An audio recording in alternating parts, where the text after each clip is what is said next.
We're going to do something that I think is really going to transform the ADHD ecosystem.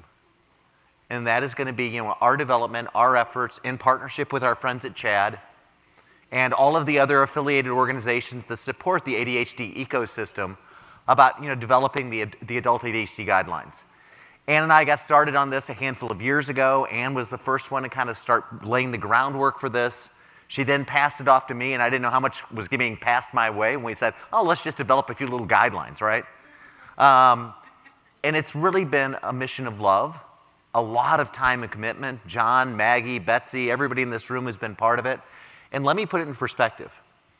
When Australia developed the Australian ADHD guidelines, I think they had $2 million in support from the Australian government. $2 million. We've essentially done this self-funded. We've done this by countless hours, hundreds of hours, thousands of hours of donated service by the people in this room. And even our partners. Yep. And the people that are on the guidelines and the people that have not yet gotten involved with the guidelines, our partnership at CHAD. How many hours have we already had of phone calls about how do we distribute this? How do we make sure it's accessible? How do we make sure that we have it in the right media for the right types of audiences? Brooke is going to give us a little state of the art of where we are, where we're headed, kind of what we're able to disclose at this point. So I'll leave that up to her. And then we're going to have a panel discussion afterwards where I'll moderate questions from you all. Some of the things are still a little bit confidential. So if we keep a little guidance on some, the guardrails on some of the specific guidances, please respect that. But we'll give you as much information as we can. And the good news is we're getting there. We're making progress. We're getting very close to the finish line. And now we're starting to talk about how do we disseminate the product to make a difference. So Brooke, it's up to you. So the purpose of the guidelines. A colleague of mine said to me in the course of all of this, why? We know what to do. It took me back. I actually didn't know what to say in the moment. I was so shocked. The more I've been at this meeting, the more the importance of this effort has been underscored to me. There are so many, just by your complaints that you have made here in this meeting, not to us, but about your experiences out there in clinical practice and on behalf of your patients, makes it abundantly clear that this material needs to be developed and disseminated, and as Greg mentioned, disseminated well. So we're going to be working very hard. That's going to be at the top of our charge this year at APSARD, is once these are, in the course of finishing these, we are also at the same time developing the plans for getting them out. So we need these methods to be out there to tell everyone, to have them be easily accessed about what is evidence-based, evidence-informed, or not.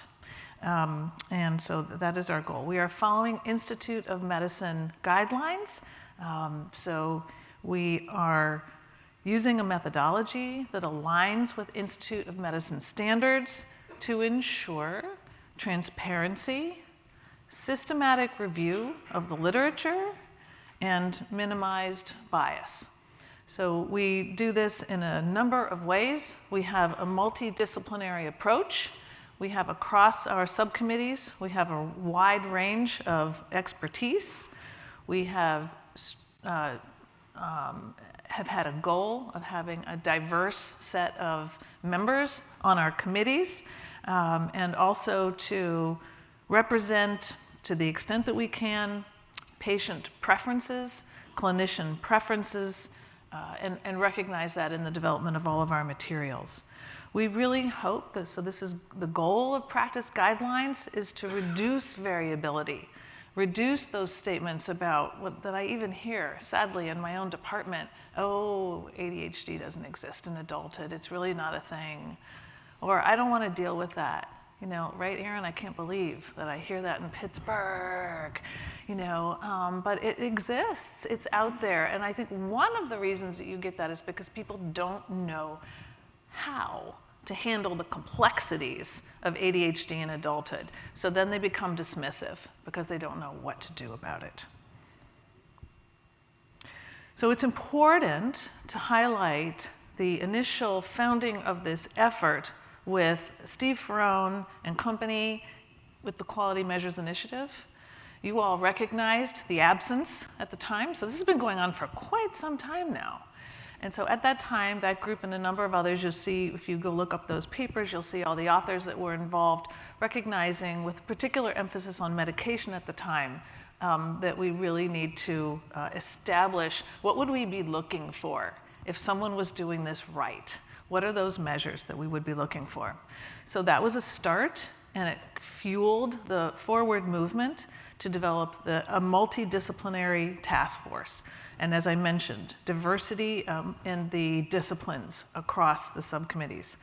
So the structure of this is a task force that includes a steering committee that is chaired by Tom Spencer and Fran Levin. Fran's our president-elect now, so she'll be with us for 6 years. It's a long charge. It's 2 years president-elect, 2 years president, and 2 years immediate past president, and none of those are passive jobs. So you get continuity with APSARD, that's for sure. Long friendships is what we establish.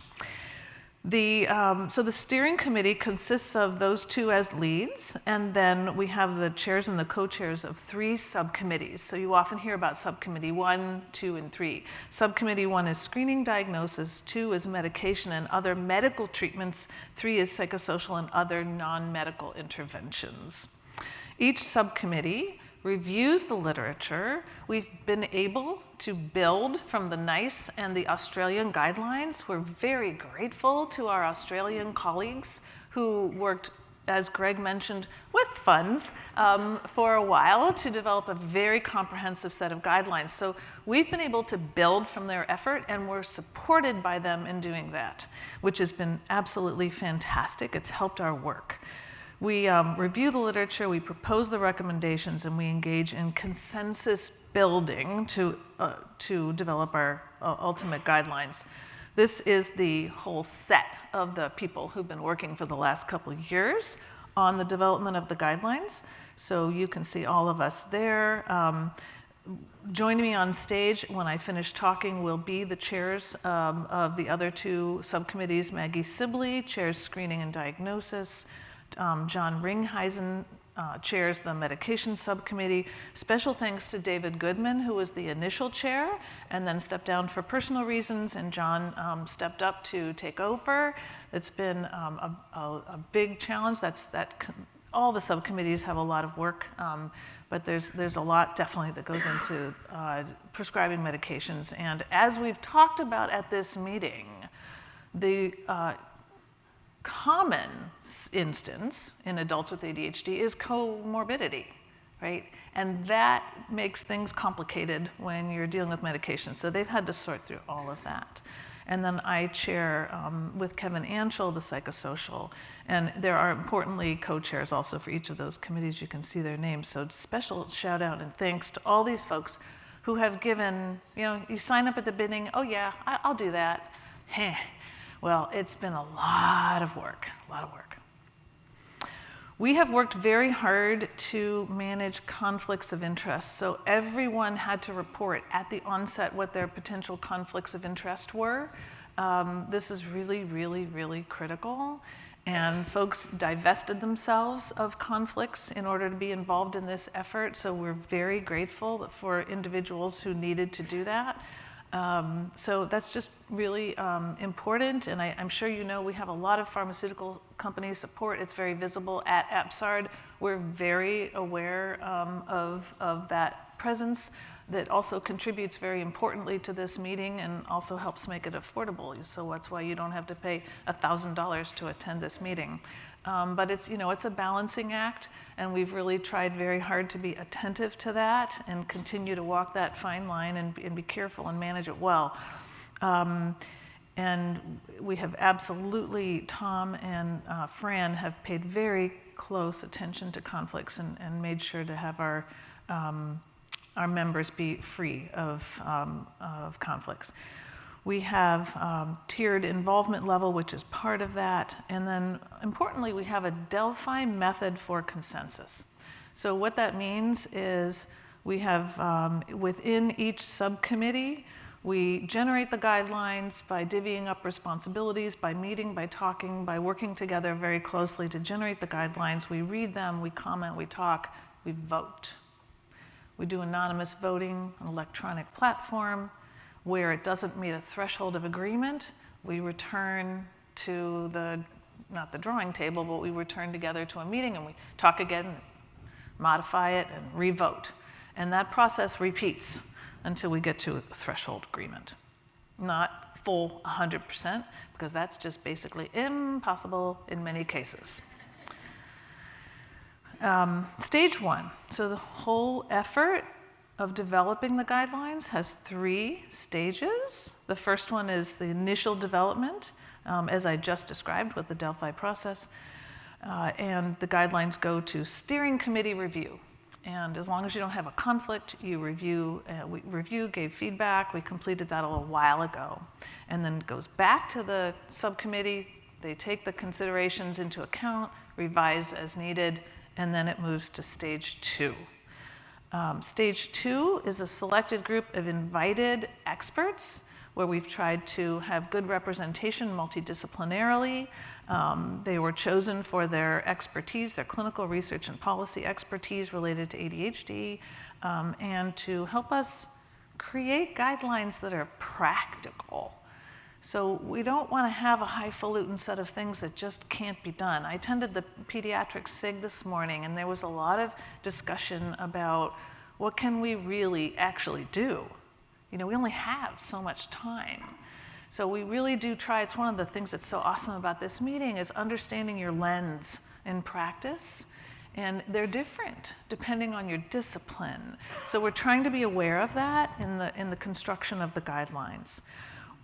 Thankfully, so thankfully, Tamara May, who was the writer for the Australian guidelines, she didn't develop them, but she wrote them. And that is an incredibly unique and important skill. We hired her this year. Thank God to Tamara, because she's going to help us. Yeah. Some of us are writers. We write as part of our jobs. Others of us don't so much. You know, there's variability across the subcommittees.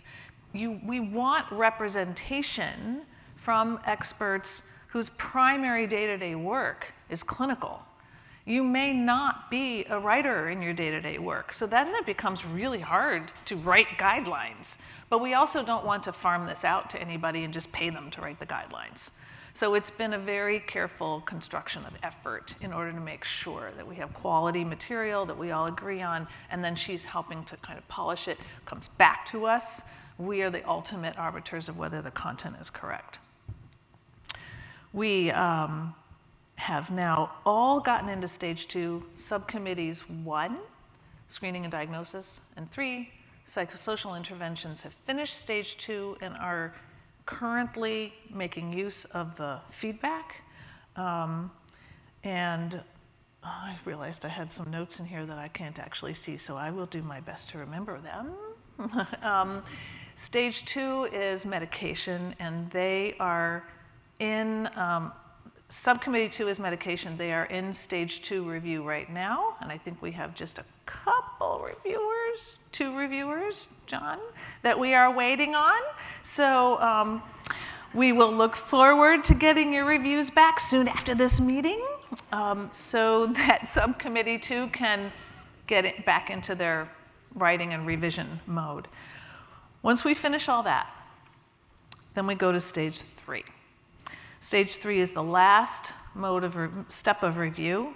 We are going to have yet another panel of experts to ensure broad, again, disciplinary coverage. These are just examples here: nurse practitioners, coaches, family medicine, and individuals with lived experience. And this is where our CHAD partnership really shines and is critically important, because they're going to be the honest brokers for pulling in individuals with lived experience so we can protect the names of individual people don't have to reveal their names, but they will collect and collate that information for us using our electronic platform and get the feedback to us so that we can pull it in. We're not using them so much to say what is the evidence base or to choose the guidelines based on the evidence, but more we want all of this material to be accessible to a broad audience, and Chad is going to help us make this material accessible to people with lived experience. Patients, clients should be educated and know what the appropriate ways are for diagnosing ADHD and how to treat ADHD, right? And so we will make this material accessible. Chad also has quite a few professionals involved in their international organization. They're going to help us populate this last stage of review, for which we are grateful. Yay. Raise your hands, Chad. Thank you.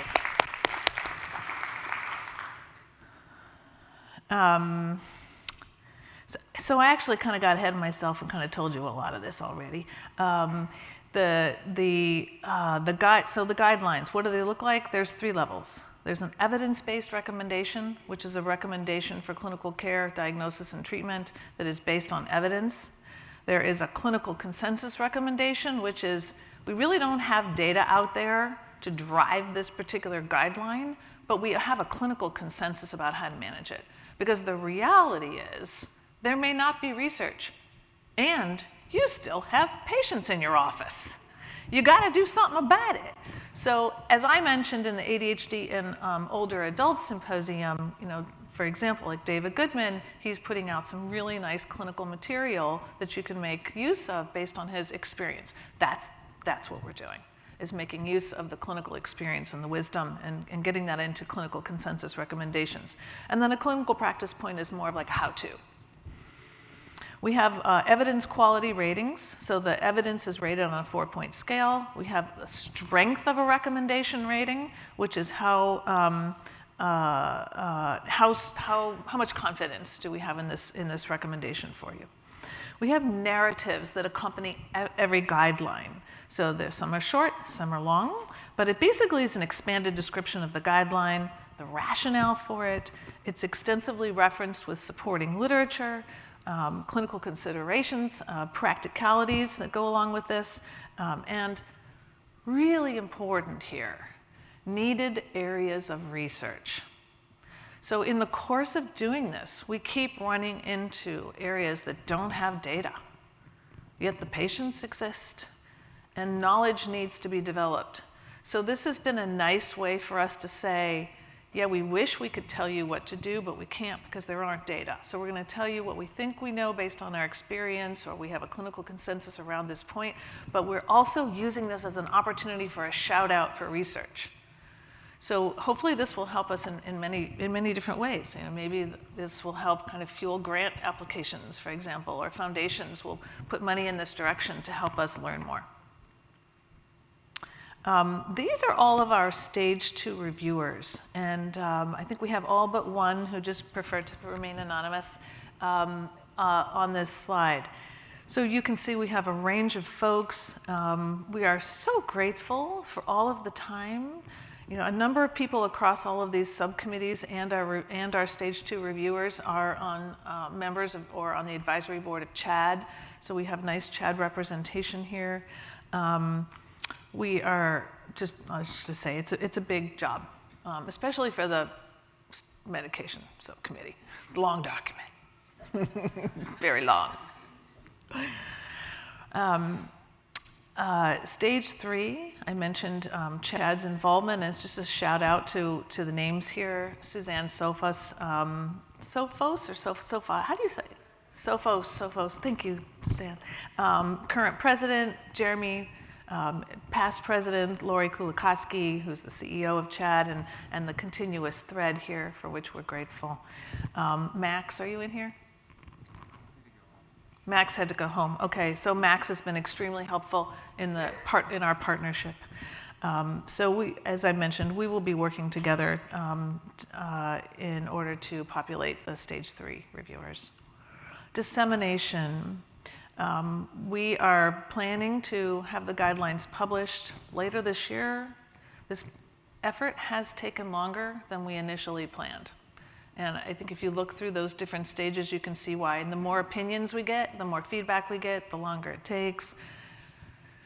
As we're doing this not compensated in any way, so things happen like family members get sick or pass away, and then you have to step back for a while. And so those kinds of things have caused things to take a long time. It's a very complicated effort.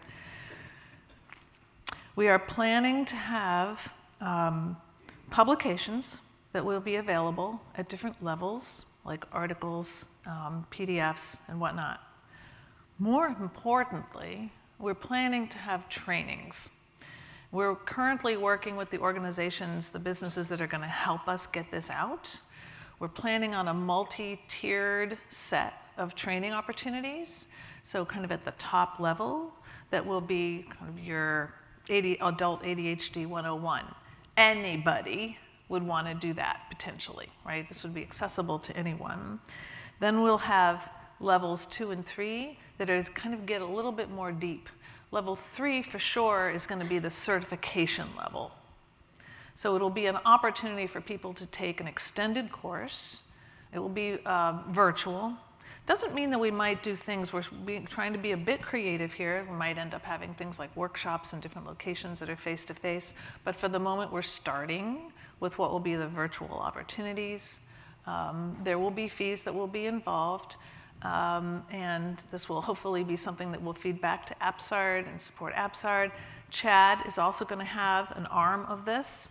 They're going to be developing so we're going to focus on the licensed professionals. CHAD's going to work on the individuals with lived experience and the non-licensed professionals, which if you just start to work your brain through that, it's a lot. It's a lot. So we're really grateful for that because they have that expertise in knowing how to communicate in that way with that population of people. We're going to be coordinated in these efforts so that we don't have disconnect between our organizations and the materials that we get out. So we'll have a representation across both sets of people working on these materials.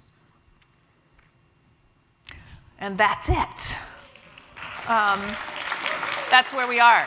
So at this time, I'd like to invite up the chairs of the other two subcommittees, John Ringheisen, Maggie Sibley, and I will take a seat with them, and Greg is going to moderate.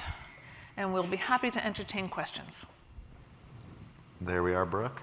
Can I say something while you're looking? Sure. So one of the things that I wanted to say, just to give you a little bit more information about at that stage 2 review, kind of what has it looked like. It's been very helpful. So for example, for subcommittee 1, types of comments that have been received are actually that's not it. Maybe what I'll do is I'll let you, in general, I think we've had positive responses and more ones of organization, clarity, some word choice, like how strong should that recommendation be? We've had lots of conversations about should, would, could. What kind of wording are you going to use? Are you going to get us in trouble if we don't do that? That kind of, so we've really tried to pay attention to that kind of what's the practical implication here. But in general, nothing in our feedback at this point has been large in terms of you've completely missed a whole body of work or you completely need to change that. There have been little things like, well, what about this little area? What about that area? And so we're going back. Is that kind of a fair statement, you think? Yeah, I get the sense that the reviewers are with us and trying to help us present what we're presenting in the most airtight way to be able to help people really see how we got from the available consensus and research out there to our final conclusions. And they're looking at basically how can we help you make this come out in a crystal clear manner. I'll have to say, having been a level 2 reviewer for the medication section, And John, how many pages is the medication section at this point? Like 140 or somewhere thereabouts, right? Depending on your font size, anywhere between 140 and 170 pages. Yeah, I think it was 144 with my font, and I had to keep blowing it up as my eyes got tired.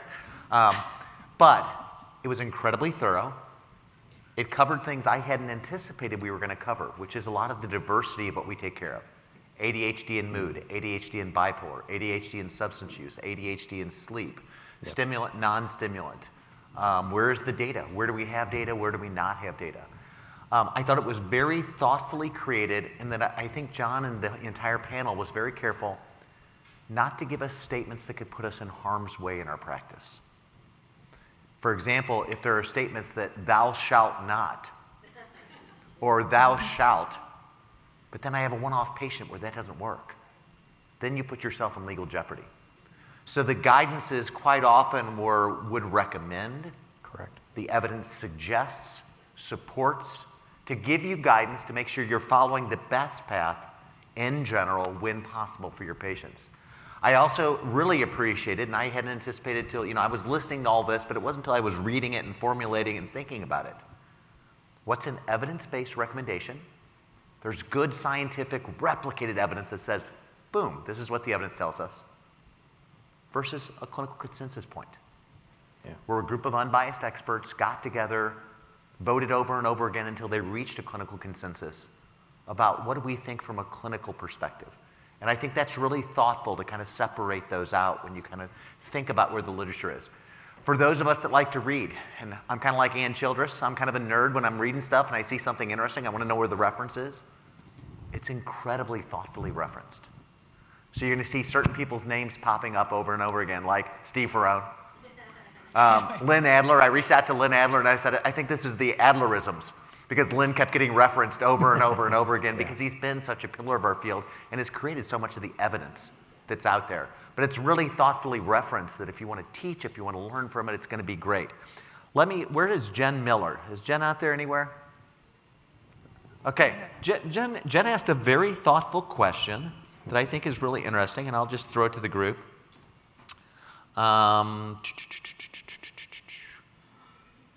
Okay. This is a spectacular and massive dissemination effort that I can imagine dissemination. Are there any plans to invite research into the dissemination effort? And that's interesting. So, you think about questions, this is going to be a huge dissemination effort. And how do we disseminate the best we can in a way that's equitable, that's available? Brooke and I have had a lot of discussion. We want this information to be equitable and available. We don't want it to be so expensive or so kind of walled off that only academic researchers can get a hold of it. I want somebody in rural South Dakota to be able to pick up their computer or their phone and find this if they want to find guidance on something. So we're really working hard on kind of those various aspects. We anticipate it's going to be published open access. We anticipate there may be a small fee if you want to download it. There will be a larger fee if you want a printed copy. But we want it to be available open access whenever possible. Right, Brooke? Yeah, thank you for this question. It's a really interesting question. Yeah, because we actually have not discussed this, but you're planting a really important seed because we could do things like we could serve at the simplest level. We could create a survey that lists key strategies that we recommend, or even just the guidelines, I don't know, and rate how often you do each of these things. And then train people and go back to them 6 months later. How often did you do these things in the last 6 months? So I don't know if you have if there's something additional in your mind that you think of or strategies you think that would be feasible for us to adopt. I mean, one could get really extravagant in a research effort. But thank you. So this is valuable. Jen, thanks for the question. Jen and I have talked about this before, and this is a person who's really smart about this stuff, so you guys should talk to her. But I think you mentioned, Jen, I don't want to take credit for this idea. I'm pretty sure it's yours and not mine. But there's only one opportunity. But they may have melded somewhere. Yeah, it was a while ago. But if we did want to get a baseline on what people are doing before and after the guidelines are released, that this would be the time. Right, exactly. So, Yeah. who's the Great question. Okay, here's another question from the audience, and I don't know the answer to this, but I think I do.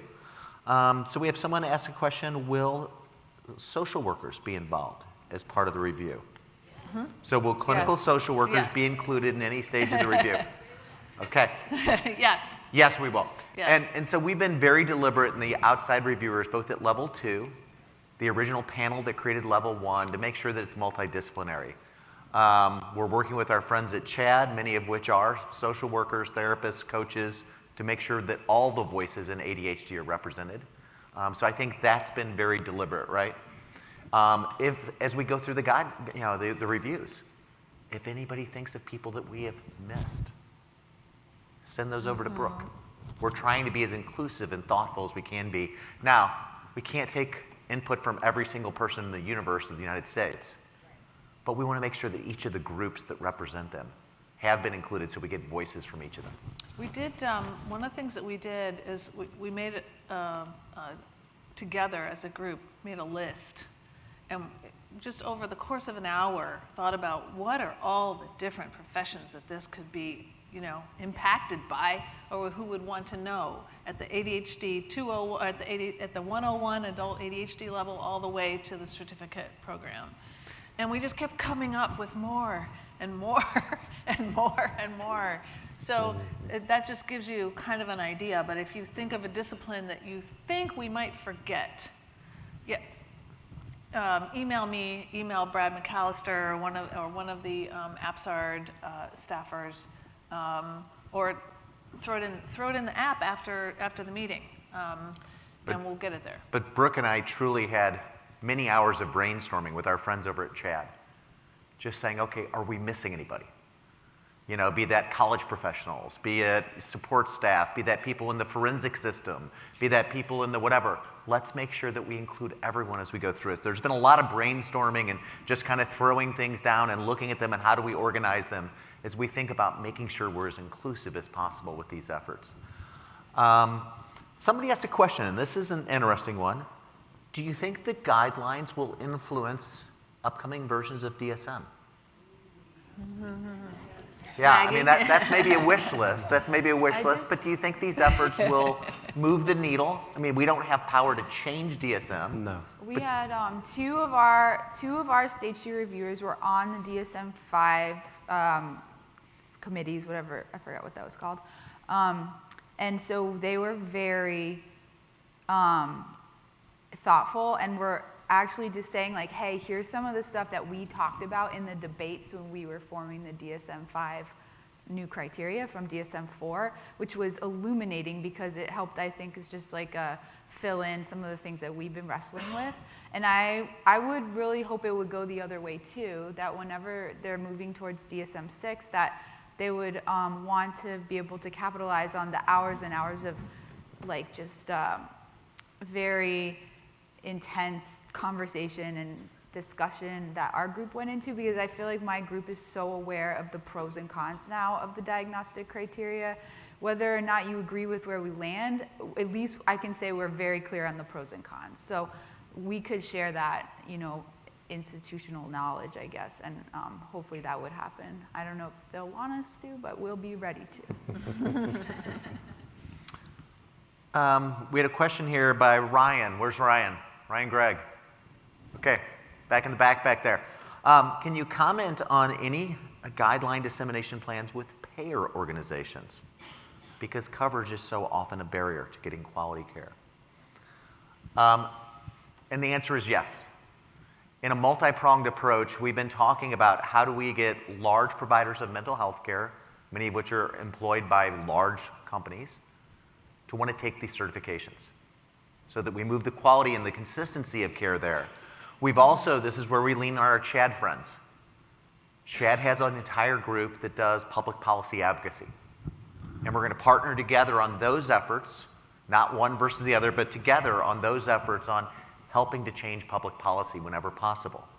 And that's where some of our affiliated friends, people like the DEA and people like that, we want them involved in these efforts as well. The VA has signed into wanting to be involved in this for the Veterans Administration. So the more of those people we can bring together, the better job we're going to do of truly giving equitable care when it comes to adults with ADHD. Anything else that you'd kind of come up with, John? Because I know you've thought a lot about this, having... Yeah, my thoughts with the dissemination have really been, and it's great to see this partnership split along the areas where our individual groups have the most expertise. And I think that's going to be really instrumental to be able to leverage that relationship. And I think the multidisciplinary approach, being a nurse practitioner, being a chair on this committee says a lot. Working with some of the top physicians in the field and having to be their boss in some ways has been an interesting dynamic, and I think that also speaks to their willingness to listen across the professions. So we're being very mindful about how we're going to approach each profession in this training so that it fits the training models and the philosophies that go behind a traditional nursing model versus a traditional medical model. Imagine John's dilemma as he realizes he's now the new chair of the committee. And he looks down and he sees Tim Willens and Sam Cortese and people like that that he's supposed to be giving guidance to. Yeah. And then panic sets in, right? Yep. Yeah. Lynn has been a real powerhouse as my co-chair. He's been my heavy when I've needed it. It's been instrumental in getting this to move forward. And Betsy, when she came on board, was so many hours. We need to send her husband a gift basket. Yeah. There's a question about is the World Federation of ADHD involved at all? So the answer is Steve is one of our high-level consultants. He's been helping us with this process. I think it's been invaluable to have Steve involved. And anybody that knows Steve, if you have a tough question you don't know the answer to, Steve's your lifeline. So he's been that for us here when we talk about how do we grade the evidence, how do we rate the evidence, how do we kind of rate the quality of the evidence, how do we do this in a way that's consistent with other guidelines from around the world. Sam Cortese has been very involved in the United Kingdom and the work he's done over there. We've leaned into the Australian guidelines, as Brooke talked about, and our writer, we're really lucky, she's a PhD psychologist who's also an expert writer, who has the background of having just been involved with the Australian guidelines. So I think we're in good hands of kind of bringing in people from around the world. We're not trying to create the world guidelines, we're creating the US APSARD guidelines. But we are leaning into expertise from people from all around the world. Yeah, it's been really, if you don't know Sam Cortese, he just do a quick search and you'll see a massive number of papers. He does enormous, high quality quantitative reviews of the literature. And so that expertise on 2 of our subcommittees has been tremendously helpful. At the same time, we look at those reviews and we merge them with practicality. And so that's been a really important part of the process, is what is realistic, right? I also want to just acknowledge and appreciate Steve's leadership on the methods side of things, because he has written the methodology document that will describe our efforts and how we did it in the Delphi process and creation of our committees and COI management and that kind of thing. And Tom's written a really nice kind of a purpose document that starts off the whole set of materials. So presently, that's kind of the 5 documents. You've got your kind of purpose, you've got your methods, and then you've got your 3 subcommittee documents. That's what it looks like right now. Mark Zielinski, where's Mark? So Mark asked a question. Let's give the best answer we can. Is there cooperation with the APA in this endeavor? Which APA? Yeah. Yeah. Yeah, it's interesting. One APA is bigger than the other one. And it's not the psychiatric one, it's the psychological one. Yeah. So I make that mistake. If you just go to the website and type in APA, you don't get the American Psychiatric Association. You get the American Psychological Association, which is like 4 or 5 times bigger. Right? It's big. It's a big organization. But go ahead. APA representatives. Where are we as far as getting outside representation and input from various affiliated organizations? That's really been in the discussions that we've been having as we collate these lists of, I guess you could call it the stakeholder or the organizations, CHAD, APA, both of them. and trying to identify individuals in those organizations that we're going to specifically reach out to for the phase 3 review. That's where they come into this process. Yeah, we are not going to be going through the steps of seeking organization endorsement. No. That would probably add another year Or several years. to yeah, at least, to release. What, Lori? The big APA doesn't, wait, what's the big APA? Psychological. Okay, Versus just psychiatric. checking, just checking. They don't endorse. We've been told that they typically don't endorse. Okay, that's helpful, thank you, Lori. Yeah, so timeline, they don't do it, but what we are doing is we have in our work together, we did this in our joint work together, is generated this list of different organizations that would be interested and have representatives that would be interested, and done our best at one of the stages to include reviewers or contributors on the subcommittees that represent those organizations. So that's or reflect those organizations. So And So- Brooke, Yeah. don't we have an official APA representative? Correct, on- we have some- Isn't is- Oscar? Yeah, Oscar. Oscars. So we do have official representatives from the APA as Yeah. part of our task it force. just won't be Oscar APA Buxton, endorsement. But it Correct, won't be right, the but same we as have a the, representative if that from makes the sense. APA. Yes, yes. Also have them over on the dissemination, yep. Yeah. representation on the dissemination side too. Representation on the dissemination side too. The both APAs. Both APAs. Okay. Have you thought about how payers will implement guidelines in formulary inclusion and step-through decisions? I think yes. Having reviewed at least the medication section, we can't give away the entire secret sauce here. That's not the part of this until the guidelines are actually published. But I will say that John was very careful to state where the evidence tells us there is guidance on, risks and benefits of various types of treatments, effectiveness of various types of treatments, alternatives of various types of treatments, without being incredibly prescriptive where thou must do this or thou shalt not do this. They were also very careful not to say that this is a first-line treatment and these are second-line treatments, unless there's truly evidence that says that. So they're not trying to tip their hand one way or the other. They're trying to give us diversity of treatment options whenever the data supports a diversity of treatment options. Right, John? Is that fair? Yeah, that's a pretty fair assessment. And a lot of the conversation in that effort also centered around keeping the audience in mind. We wanted this to be practical for clinicians. But I think it will give you, for example, coverage, whoever asked that question, that let's say Missouri Medicaid is trying to push me into using a short-acting stimulant because it's cheap and inexpensive in a family where there's known substance use, and I don't feel comfortable with that. You will have guidance where it talks about treatment of ADHD in individuals with substance use, and you will have recommendations that will help to support you when you're going back to them and saying, listen, that's not what the recommendations support that I should probably be considering.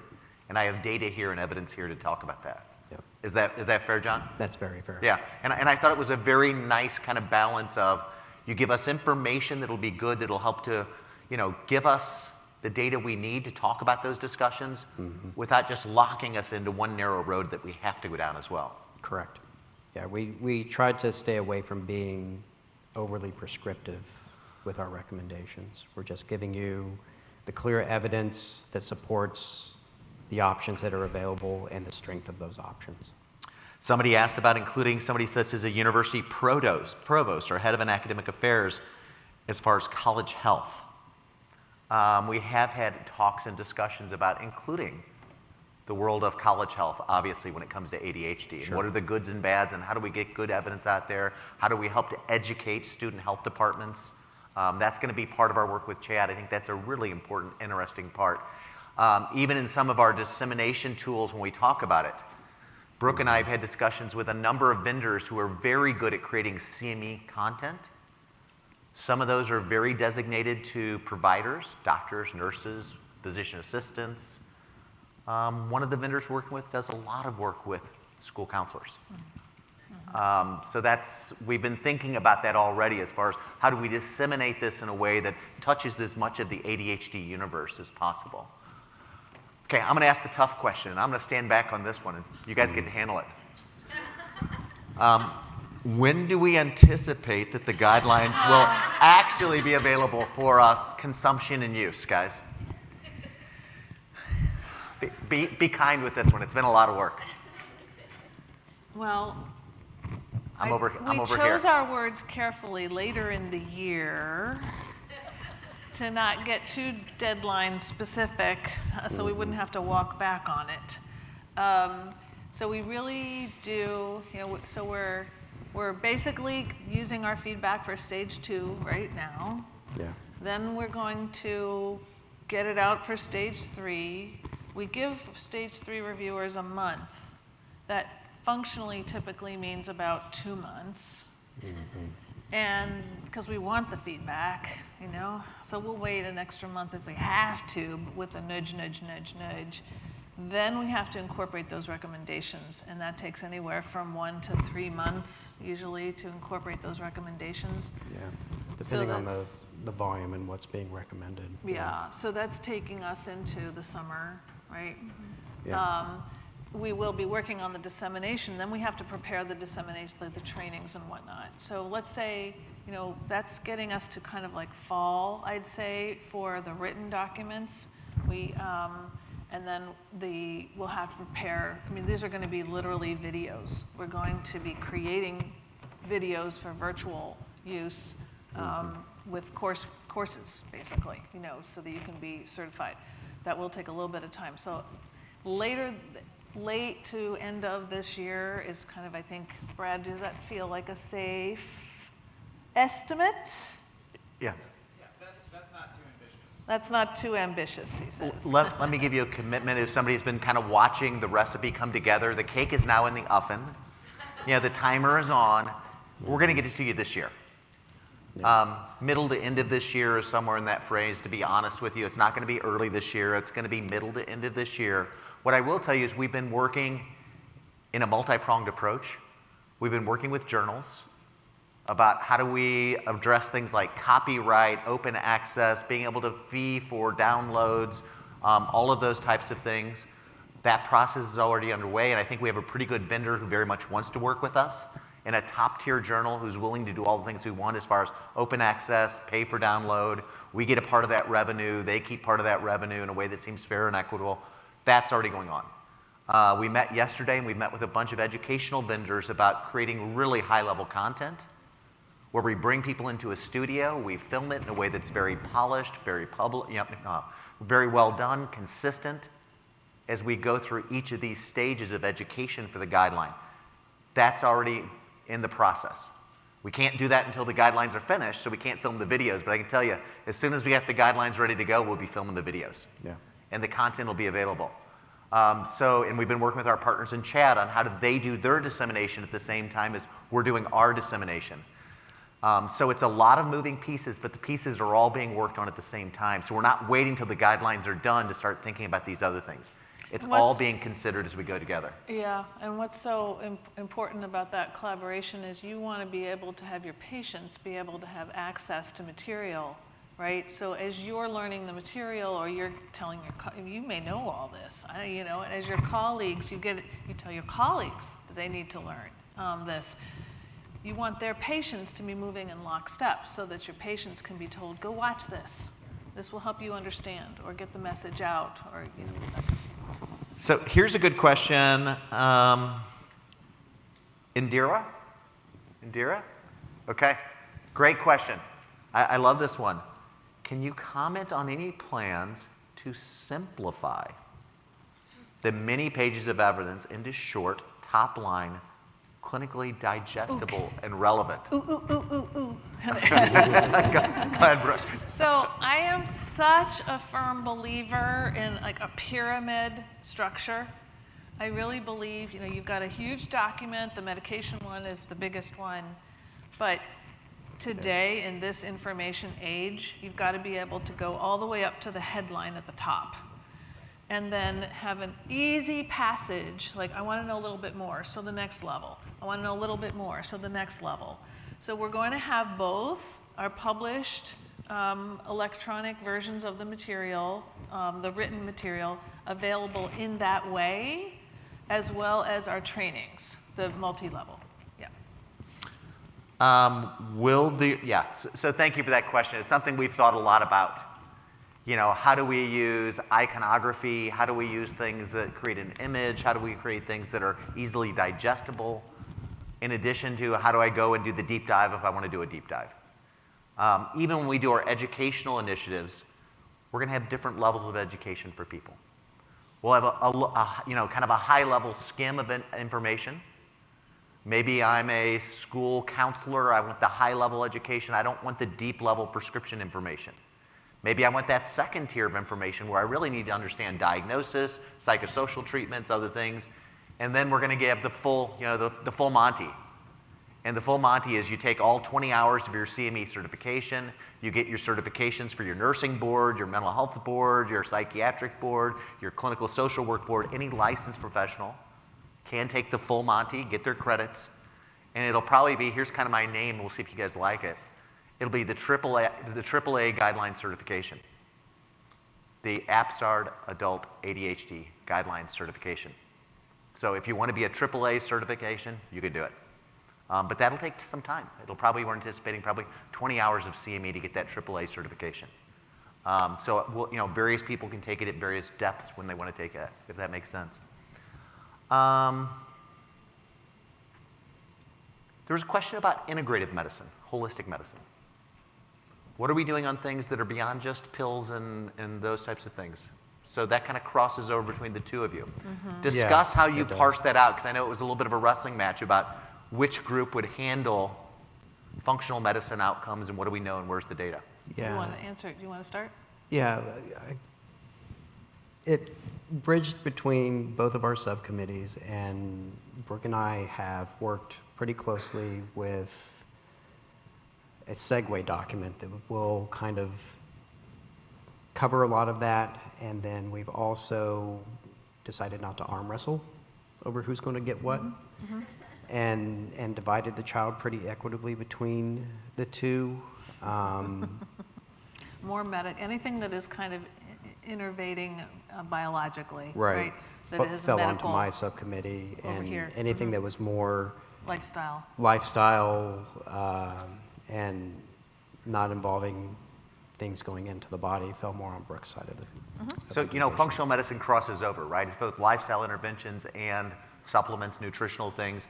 So I think they've tried to be very thoughtful about making sure both sides of that equation are included when you talk about it. Yeah. I can tell you, the medication section is really long. That's not the section I was most worried about. I was most worried about Maggie's section, because I think it's a very interesting session on how do you make the diagnosis, how do you accurately assess, where does the evidence tell us are the best ways to make a diagnosis under various areas. So it's easy to talk about treatment, but I actually think before we get there, Maggie, I think your session is really, really vital to this, and we haven't talked enough about it.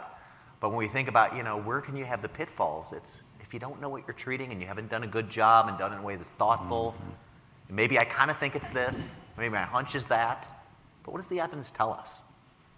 So it's going to be a very thoughtful session there about, how do we make the diagnosis under different circumstances? How do we use different rating scales? How would we use evidence-based measurement? And what does the data tell us? And where do we wish we had more evidence? Where are the gaps? Does that make sense? Yeah. Anything else you want to add? No, the scope of our section is both screening as well as best practices in the implementation of the DSM-5, essentially. So, there's a lot of deep diving into the best ways to do things, and we try to really be inclusive and thoughtful and, thinking about different settings and what's possible to maintain the integrity of high-quality diagnoses in our country, but also understanding the limits that might be placed on people's time and level of competence in areas that cross different aspects of mental health and medicine. So, I'm going to end with one final question, and this is from Lawrence Greenhill. Where's Lawrence? Larry. There you go. Thank you. So Lawrence he had a couple of different comments, but he said something, and I'm going to, not just yours, but one of the things we would like and we would love if there are organizations out there, foundations out there that are willing to support these efforts. We would love to have support. We're being very careful. We don't want to have conflicts from anyone who's trying to push us to one medicine or another medicine. So those conflicts we won't take. But we would love to have support from not-for-profit foundations to talk about the importance of this information, the education, the dissemination, all of those types of things. And everybody's heard me say this. I have a good friend who lives in the stuttering world. He's a stutterer. He's a physician. Just this year for the World Stuttering Foundation, he's gotten 3 $10 million grants from not-for-profit donors.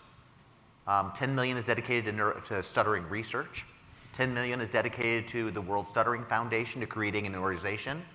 $10 million is dedicated to advocacy and education about it. But he was able to raise from not-for-profit organizations a fair amount of money from people who have a lot of heart and interest in this area. And I think this is a place that if any of you have connections with organizations, please reach out to Brad. You can reach out to Brooke and I and any of us. But we would love to have involved organizations like that who see a sense of kind of shared purpose with this. Let me thank you to our panelists. Once again, this has been a lot of work this past year. Let me thank you to the AppStart audience. Our partners at CHAD, but honestly our partnership with each and every one of you. Thank you for coming. Wonderful meeting. We look forward to seeing you next year in DC, but we're going to be talking to everyone in between. Thank you.